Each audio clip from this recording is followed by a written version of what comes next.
You know, the other day, I happened to be talking to a friend of mine about the current landscape of movies within the theatrical landscape, and he offered a point of comment in that conversation that rang true now more than ever. As we went over the upcoming slate of new releases over the next few months and discussed the caliber of filmmaking we were dealing with, he replied, "Man, is everything just a sequel or reboot of something else at this point?" Now, my friend is not alone in this thought process or contemplation, as it seems that the entire film industry at large has started to take notice of this, and for good reason. Executives and filmmakers have discovered a quite prominent and powerful weapon within the cinematic art form, and they've used it to great effect to drive ticket sales and interest in these new film properties within already established franchises and series. And this powerful tool is nostalgia. After all, if a film series has a passionate crowd of fans surrounding it who deeply love everything related to that specific film franchise, what would stop them from seeking out another entry within the series and supporting it financially at the box office? And indeed, it seems that the last few years in the cinematic medium alone, reboots and sequels for already established film properties have begun running a vast race. And this is easy to see no matter where you look. In my repeated trips to my local movie theater every week as I walk through the lobby to my specific auditoriums for screenings, it seems that there's always a new poster or standee advertising yet another reimagining or follow-up that's releasing within the next few months. While sitting through the trailers for upcoming film releases before movies, it's difficult to discern, especially within the big-budget studio landscape, where true originality lies. This contemplation has led to a quite visceral reaction among moviegoers lately, where it seems like audience members everywhere complain about the lack of originality within Hollywood, and about how sequels and reboots do nothing to advance the cinematic medium as a whole forward. For the most part, I understand this mentality as a film critic myself. Originality is something I truly respect and admire within the cinematic medium, as I personally believe it can broach many artistic foundations and genuinely foster a profound respect and admiration for filmmaking itself. After all, no one wants to feel like they've already seen a movie before, but this is something that has continued to rear its ugly head as more and more of these sequels release to audiences every year. Yet where I vehemently disagree with this said argument is when anyone says that original movies aren't being released anymore, as they clearly are every year alone. It's just that most audiences aren't conditioned to look where most of these offerings lie, which is in the moderate budget and indie landscape. Yet I do agree it can be hard to pay attention to these smaller yet original films in a cinema landscape where major tentpoles rule the box office. Yet there's another point of contention that I find myself disagreeing with in this conversation itself, and that's whenever anyone makes the claim that all sequels or reboots are bad. In fact, in my tenure as a film critic, I found the exact opposite to be actually true more often than not. Granted, I won't make the claim that every single movie released within this caliber is exactly high art or even good in any way. I've doled out my fair share of negative ratings and reviews to uninspired remakes and sequels in the past, and if you've been following my channel for a while, which if you haven't, please consider subscribing, you'll no doubt know that. But sometimes a sequel or reboot can genuinely surprise me. Sometimes these movies can subvert the blatant fan service formula in favor of something more unique, individualistic, and above all, motivated. And when this happens, it can be a truly exciting thing within the cinematic landscape. And when I say that this is exactly what occurred when I finished watching Dan Trachtenberg's newest entry to the long-running franchise Predator Badlands this evening, I mean every single second of it. Let me set the stage in terms of my expectations and anticipation for this entry overall. I am no doubt aware of the impact that the Predator franchise has had upon sci-fi cinema, and it's generated its passionate fan base for a reason. There's something so effortless and cool about these alien hunters. And even though I had not seen a previous Predator film before watching Badlands, I was no doubt aware of their impact upon pop culture in general. I was also aware of filmmaker Dan Trachtenberg's recent involvement and development of the Predator IP for a new era of fans, as 2022's Prey was a critically lauded reboot of the classic franchise. And this year alone, Trachtenberg also brought the series into the animated realm with Hulu's Killer of Killers. Part of the reason why so many fans and audience members like Trachtenberg's vision for this franchise is because of how individual and unique it is. It's hard to ignore that he is doing something completely different and out there with so much of this series. Yet these wild concepts and ideas formulate into something truly impactful and special that is able to stand apart from the rest of the blockbuster slate out there currently. For this reason, I went to Predator Badlands with relatively high hopes, as although I had never seen a single film in the series before and didn't know exactly what I was getting myself into, Trachtenberg's involvement was enough to get me seated and prepared for this movie. And I am so glad I decided to take the gamble and jump straight into this film. When I say I walked out of my auditorium tonight genuinely floating, I mean every single word of that. I genuinely walked to my car in a sullen daze, and I don't even remember how I got home, to be honest. It was one of those drives where I was just mulling over everything I just witnessed in depth, truly contextualizing and assessing the film from every standpoint I possibly could. And now, having contemplated the film for several hours now, I'm here to deliver my assessment on Predator Badlands as an overall film, which is,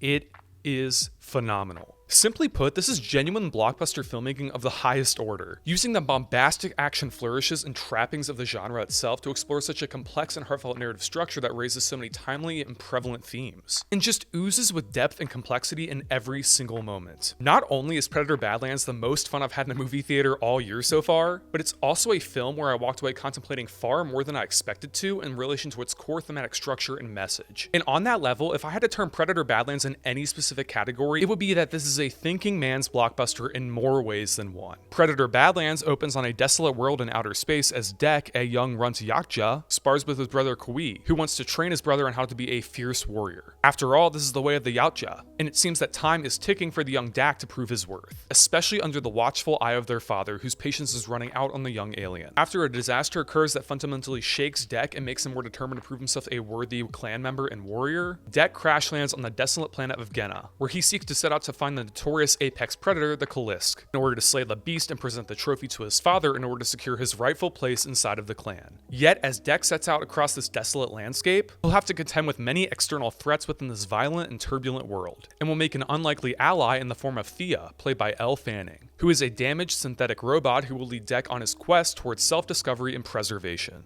In portraying Predator Badlands as an overall narrative, Trachtenberg has instilled such a lively structure into the confines of a big-budget blockbuster. You see, from the moment Predator Badlands starts, audiences are thrust into the family dynamic of the Yautja clan, understanding every single motive and emotion with amplified resolve. We as audiences begin to feel for Dek, who is struggling to maintain and prove self-worth when the entirety of his family seems to be losing hope in him. His brother seems to be the only voice of reason who believes in the skill of Dek and wants what is best for him, spurring him further on his hunt through the vast and violent landscape of Genna. And when I say violent, I mean violent. Many audiences go to a Predator movie expecting big budget sci-fi action spectacle. And when I say Predator Badlands delivers this in spades, I mean every single word of that. Dan Trachtenberg has such a visionary eye for framing and choreographing these bombastic action moments, lending a unique and individual flair to the material and allowing himself the creative freedom to experiment with blocking and camera angles in such a fresh and wholly invigorating way. It's so nice to see an action filmmaker who doesn't fall into the pitfalls and traps of many other filmmakers within this landscape, and instead is allowed to go all in within his vision to immense effect. And the result of this more than shows at key ventures throughout the runtime here. Much controversy has been heaped by fans upon the fact that Predator Badlands is rated PG-13. After all, many expect a franchise focused on bloodthirsty alien hunters to be similarly ruthless and unrestrained. And all I'll say to reassure this fear without giving anything overt away is,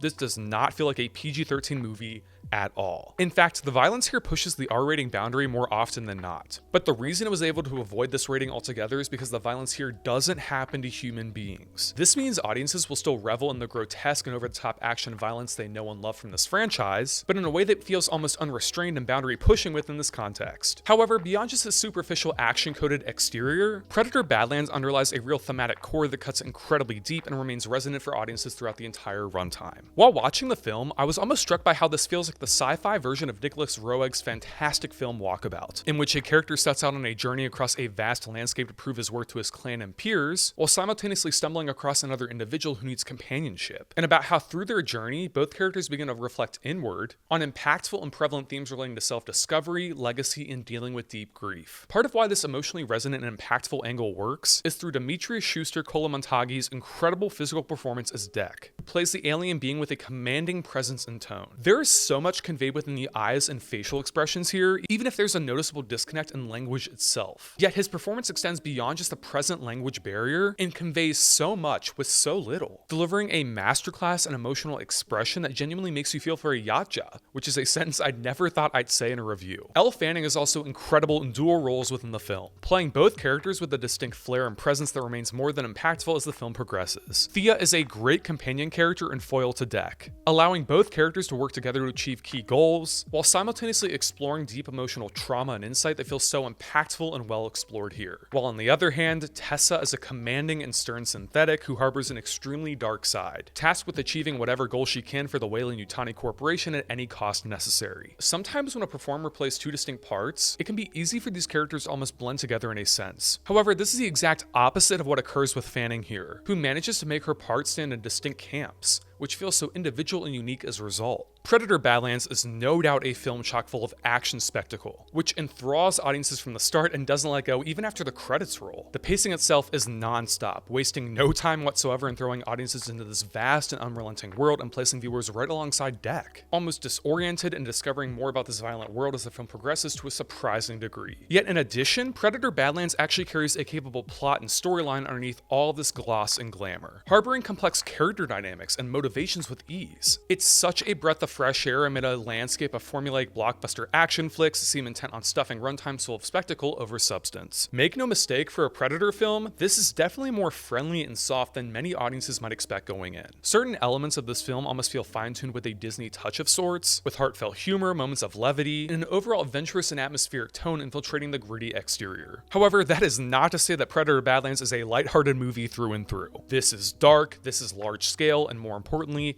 this is intense. The film genuinely feels like a roller coaster ride from start to finish, with rampant pacing, over-the-top choreography, and intense moments of peril that instill such a present threat within viewers. Yet the real genius of Predator: Badlands and why I loved the movie so much remains in how multifaceted it is overall as a film. I walked away from this film not only buzzing with an adrenaline rush from thoroughly invigorating and enthralling action spectacle presented before me, but also a thought-provoking meditation about carving her own path and legacy forward. At one key point within the film, as Deck and Thea are sitting in a riverbank in one scene, Thea tells Deck about the hunting creatures of Earth called wolves, who hunt in packs and stick with their clans. Deck is unfamiliar with these creatures and is unsure of their status, claiming under the false assumption that the alphas of a wolf pack are the mighty warriors who kill and hunt as they see fit. But as Thea explains to Deck in that scene, the alpha of a wolf pack is not the one who attacks, he's the one who protects the people he loves. And that is what truly makes him a great alpha and warrior. And through this specific lens, the core value and idea of Predator: Badlands starts to shift into clear focus with unflinching and startling clarity.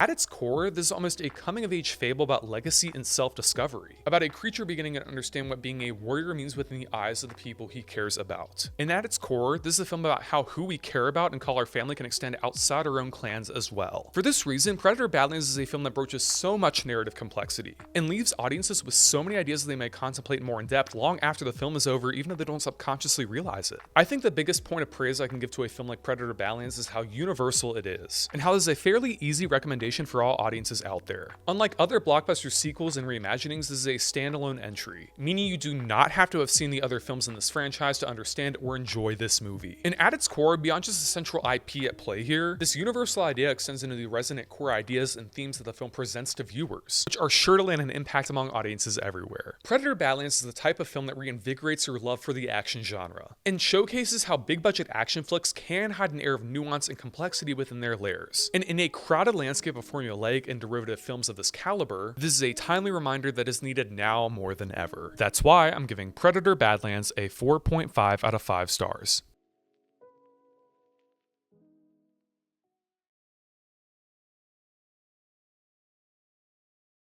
Hey guys, thanks so much for watching this review on my channel. If you're new around here and you like the content you see, don't forget to click that subscribe button down below, like the video, and turn on push notifications. Also, leave comment suggestions down below for future video, essay, and review topics. With that being said, until next time, this is Mitchell signing off. Peace out.